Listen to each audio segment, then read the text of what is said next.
আসসালামু আলাইকুম। কেমন আছেন আপনারা? আলহামদুলিল্লাহ আমি ভালো আছি। জিএম ব্লক ওয়ানে আপনাদেরকে স্বাগতম। শুভ সকাল।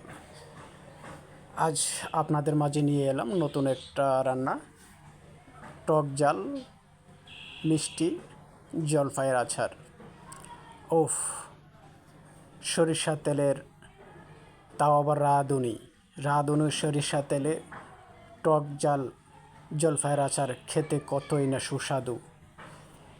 আমরা ঘরেই বানিয়ে নিচ্ছি আমাদের টক ঝাল জলপাইয়ের আচার, যা শুনলেই জিভে পানি আসে।